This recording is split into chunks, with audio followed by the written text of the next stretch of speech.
Hello students, welcome to easy science. आज हम पढ़ेंगे स्केलेटन, जो कि क्लास 6 के साइंस की चैप्टर बॉडी मूवमेंट का एक टॉपिक है। ठीक है, तो at the time of birth, एक ह्यूमन के बर्थ के टाइम पर छोटे बच्चे में जब वो पैदा होते हैं उस समय उनके अंदर नंबर ऑफ बोन्स होते हैं 305। ठीक है, और जैसे जैसे वो बड़े होते जाते हैं धीरे धीरे नंबर ऑफ बोन्स 305 से कम होकर के 206 बोन्स हो जाते हैं।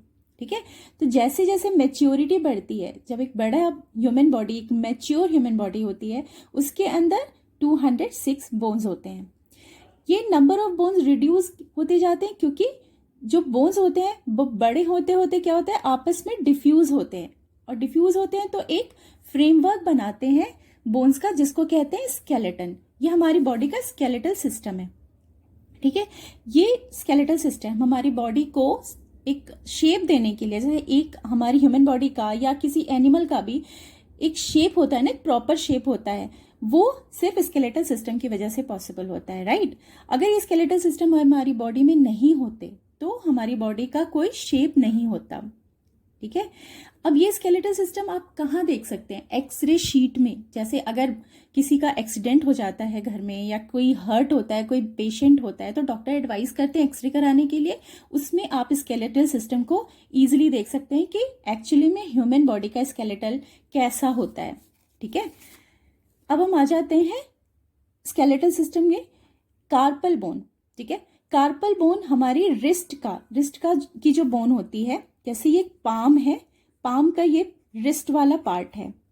ठीक है, इसमें छोटी छोटी एक जैसी कई सारी बोन मिलकर के रिस्ट बनाती हैं, जिसका डेफिनेशन है several individual bones make up wrist are called carpal. ठीक है, छोटे छोटे बहुत सारी जो बोन होती हैं, ये स्मॉल बोन होती है कार्पल बोन, और ये सब एक साथ मिल करके रिस्ट बनाती हैं, जो कि ये 5 जो मेटाकार्पल बोन है, ये जो फिंगर्स जहां से शुरू होता है, हमारा पाम जहां से शुरू होता है, ये यहाँ पे आपको 5 बोन्स दिख रहे होंगे जो मेटाकार्पल बोन है, और ये एरिया, ये जो आपको स्मॉल बोन्स दिख रहे हैं जैसे, ये कार्पल बोन है। ठीक है, जो पीछे हमारे आर्म के बोन से अटैच होती है। इसकी वजह से मूवमेंट बहुत ईजी हो जाता है रिस्ट का।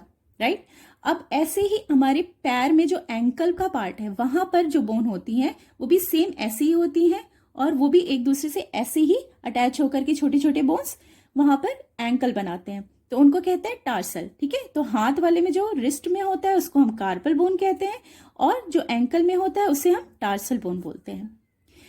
रिब केज, रिब केज हमारे, अगर आप चेस्ट को हल्का सा प्रेस करेंगे तो आपको चेस्ट बोन फील होगी। जो आगे की तरफ होती है चेस्ट पर, वो ये चेस्ट बोन है। और बैक साइड में अगर बिल्कुल सेंटर में आप अपने बैक के, अपने पीठ के सेंटर में देखेंगे, प्रेस करेंगे तो आपको बैकबोन फील होगी। और चेस्ट के जस्ट नीचे अगर आप हल्का सा प्रेस करेंगे तो आपको ऐसे रिब्स भी फील होंगे। ठीक है, तो ये रिब्स जो होते हैं वो चेस्ट बोन, आगे की बोन और बैक बोन दोनों को कनेक्ट करते हैं, और एक हॉलो शेप का स्ट्रक्चर, एक हॉलो बोन बनाते हैं जो केज की तरह दिखता है, जो पिंजड़े की तरह दिखता है। ठीक है, इसीलिए इसे कहते हैं रिब केज। और इसी रिब केज के अंदर हमारे इंटरनल ऑर्गन सेफ रहते हैं। तो ribs joins with the chest bone and the back bone together to form a box, this is called rib cage.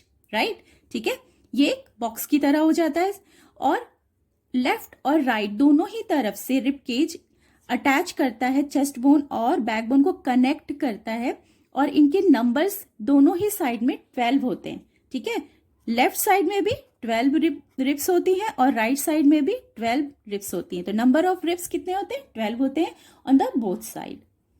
Come to the next, backbone. It is the line of bones runs through the centre of our back. अगर आप अपनी back यानी कि पीठ पर अगर आप हाथ से प्रेस करेंगे, नेक के जस्ट नीचे सेंटर में बीचों बीच और नीचे तक आएंगे, तो आपको बैकबोन फील होगी। ठीक है, और ये बैकबोन, इनको हम स्पाइन भी कहते हैं। Backbone is also known as spine. और ये बैकबोन छोटी छोटी हड्डियों से मिलकर बना होता है। छोटे छोटे बोन्स एक साथ कनेक्ट होते हैं और बैकबोन बनाते हैं, जिनको हम वर्टिब्री भी कहते हैं। ठीक है, बैकबोन हेल्प करता है जब हम बैठते हैं या खड़े होते हैं, वॉक करते हैं, ट्विस्ट करते हैं, बेंड करते हैं, इन सारी एक्टिविटीज में बैकबोन बहुत इंपॉर्टेंट रोल प्ले करता है। ठीक है। अगर ये इसमें इंजरी हो जाती है तो इंसान पूरी तरह से बेड रिडन यानी कि बेड पे आ जाता है। उसका चलना, वॉक करना, ट्विस्ट करना, बैठना, ये सब कुछ इम्पॉसिबल हो जाता है। ठीक है। तो ये जो बैकबोन है ये बहुत ही इंपॉर्टेंट हमारी बॉडी का बोन होता है। और ये जो वर्टिब्री हैं वो नंबर ऑफ 33 होती हैं। ये टोटल 33 छोटी छोटी वर्टिब्री एक साथ जुड़ करके बैकबोन बनाती हैं। तो बैकबोन कुल मिलाकर के हमारी बॉडी का ये सेंटर सपोर्ट सिस्टम होता है। ठीक है। ये सेंट्रल सपोर्ट सिस्टम है। अगर इसमें इंजरी हो जाए तो मूवमेंट बिल्कुल ही रुक जाती है। ठीक है। Central support structure. अगला है शोल्डर बोन। शोल्डर बोन एक ट्रायंगल शेप का बोन होता है और यहाँ पे 3 अलग अलग बोन एक साथ ज्वाइंट होती हैं तो शोल्डर बोन बनती है। शोल्डर बोन जब आप किसी भी हार्ड चीज को प्रेस करते हैं या आप वेट उठाते हैं, जैसे वेट लिफ्टर होते हैं, अगर जब वो वेट लिफ्टिंग करते हैं तो आपने देखा होगा, या आप अगर किसी चीज को पुश करते हैं या भारी चीज उठाते हैं तो आपके पीठ पर बोन्स 2 उभर के आ जाती हैं, वो ही होती हैं शोल्डर बोन। ठीक है। और यहाँ पर बॉल एंड सॉकेट जॉइंट, जैसा कि मैंने लास्ट वीडियो में पढ़ाया था, बॉल एंड सॉकेट जॉइंट वो इस शोल्डर बोन में मिलता है। ठीक है। शोल्डर बोन अलाउ करता है free movement off shoulder. Shoulder का जो फ्रीली आप मूव कर सकते हैं ना, left right up down and circular motion में, वो इस बॉल एंड सॉकेट जॉइंट की वजह से पॉसिबल होता है। Pelvic bone. Pelvic bones are those bones enclose the part of our body below the stomach. Stomach के नीचे का जो पार्ट होता है वहां पर पेल्विक बोन होती है। जब आप बैठते हैं, जहां से आप बैठते हैं वो एरिया होता है पेल्विक बोन। और पेल्विक बोन वहां से हमारे पैर की जो बोन होती है, लॉन्ग बोन, उसको जोड़ता है। ठीक है। तो ये होती है पेल्विक बोन। और नेक्स्ट है स्कल। स्कल, ह्यूमन स्कल इस तरीके का स्ट्रक्चर होता है, आपने स्केलेटल सिस्टम के डायग्राम में देखा भी होगा। ये 22 छोटी छोटी बोन से मिलकर के बनता है और साथ में इसका फंक्शन होता है कि ये ब्रेन को प्रोटेक्ट करता है। हमारे सबसे इंपॉर्टेंट पार्ट ब्रेन, हमारी बॉडी का सबसे इंपॉर्टेंट ऑर्गन है, उसको प्रोटेक्ट करता है। और फेस पर जितने भी सेंस ऑर्गन पाए जाते हैं, आईज, नोज, ईयर और टंग, उनको भी ये प्रोटेक्ट करता है और हमारे फेस को एक प्रॉपर शेप देता है, हमारे हेड को एक प्रॉपर शेप देता है। ठीक है। Come to the next, cartilage.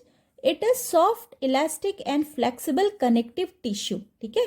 Cartilage एक कनेक्टिव टिश्यू होता है और ये ना मसल की तरह ज़्यादा सॉफ्ट होता है और ना बोन की तरह ज़्यादा हार्ड होता है। ये बोनी होता है मगर आप अगर उसको प्रेस करेंगे तो ये मुड़ता है, थोड़ा सा बेंड हो सकता है। ठीक है। कनेक्टिव टिश्यू है तो ये सारे जॉइंट्स पर होता है। इसका मेन फंक्शन होता है 2 बोन को ऐसे जोड़ के रखना, हर एक जॉइंट पे प्रेजेंट होता है। साथ में जब मूवमेंट होती है और जॉइंट के पास दोनों बोन रगड़ खाती है ना, तो उस रगड़ खाने से, ये घिसने से कार्टिलेज बचाता है। ये होता है ईयर के अपर लोब में, ऊपर के पार्ट, अपने कान के ऊपर के पार्ट को आप प्रेस करके देखेंगे तो वहाँ आपको कार्टिलेज बोनी सा फील होगा। साथ में हमारे नोज के टिप पर भी होता है, अगर आप फिंगर से नोज का टिप प्रेस करेंगे तो आपको वहाँ कार्टिलेज फील होगा। इसके अलावा ये रिब केज, ईयर पे तो होता ही है, नोज पे भी होता है, थ्रोट में होता है और बैकबोन में भी प्रेजेंट होता है। तो बोन और कार्टिलेज के अलावा हमारी बॉडी के मूवमेंट में मसल्स भी हेल्प करता है। तो नेक्स्ट टॉपिक है मसल। हमारी बॉडी के मूवमेंट में बोन के अलावा मसल्स, मस्कुलर सिस्टम भी बहुत इंपॉर्टेंट है। अगर मसल्स नहीं होंगे तो मूवमेंट पॉसिबल नहीं होगा। ठीक है। मसल्स होते क्या हैं? ये फाइब्रस टिश्यू होते हैं। टिश्यू हमने पढ़ा हुआ है, सेल से मिलके बनते हैं। तो it is the fibrous tissue that has the ability to contract. ये ऐसे फाइब्रस टिश्यू होते हैं जिनमें कॉन्ट्रैक्शन की यानी सिकुड़ने की और फैलने की एबिलिटी होती है। ठीक है। They can contract. अब इसमें ये फंक्शन कैसे करते हैं? तो ये हमेशा पेयर में फंक्शन करते हैं, हमेशा 2 मसल मिल करके किसी भी मूवमेंट को पॉसिबल करते हैं। जैसे ये मैंने आर्म का डायग्राम बनाया, ये शोल्डर है और ये शोल्डर के पास जो मसल होते हैं उनमें ऊपर वाले को हम कहते हैं बाइसेप्स। ठीक है। और नीचे वाले को हम कहते हैं ट्राइसेप्स। ठीक है। यहाँ पे ये 2 पेयर ऑफ मसल्स होते हैं हमारे अपर आर्म में। तो अगर आप अपने हाथ को ऐसे मोड़ेंगे, ठीक है, यहाँ से एल्बो से अगर आप मोड़ते हैं तो क्या होता है, नीचे वाला ट्राइसेप्स ये रिलैक्स हो जाता है, ये रिलैक्स पोजीशन में है क्योंकि ये फैल गया है। और ऊपर वाला बाइसेप्स ये क्या होता है, ये कॉन्ट्रैक्ट हो जाता है। कॉन्ट्रैक्ट होने से क्या होता है कि ये सिकुड़ के छोटा हो जाता है और आपको जब आप इस तरीके से करके देखेंगे तो यहाँ पे स्वेल दिखेगा, मसल यहाँ पे उभरा हुआ दिखेगा, ठीक है। और तो किस तरीके से मूवमेंट किधर होगा, तो मूवमेंट इधर से इधर होगा, ठीक है। जिधर का मसल कॉन्ट्रैक्ट करेगा मूवमेंट का डायरेक्शन उस साइड होगा, ठीक है। और जिधर का मसल रिलैक्स करेगा उधर से ऑपोजिट डायरेक्शन में मूवमेंट होगा, ठीक है। तो ऊपर वाला बाइसेप्स अभी कॉन्ट्रैक्ट कर रहा है, इसलिए हम हाथ जब ऊपर करते हैं तो ऊपर वाला मसल कॉन्ट्रैक्ट करता है, यानी कि बाइसेप कॉन्ट्रैक्ट करता है और इसलिए यहाँ पर हमें वो स्वेल दिखता है कॉन्ट्रैक्टेड पोजीशन में। और जब हम हाथ को ऐसे फैला देते हैं तो बाइसेप क्या होता है, ये रिलैक्स करता है, ठीक है। इस टाइम ये फैल गया तो जो उभरा हुआ पार्ट है वो फ्लैट दिखता है, ठीक है। ये रिलैक्स पोजीशन में आ गया बाइसेप्स। और नीचे वाला ट्राइसेप क्या हो गया, ये कॉन्ट्रैक्ट किया तो मूवमेंट का डायरेक्शन किधर हो गया, इधर से इधर, क्योंकि कॉन्ट्रैक्ट नीचे का कर रहा है ट्राइसेप्स और रिलैक्स कर रहा है बाइसेप्स, ठीक है।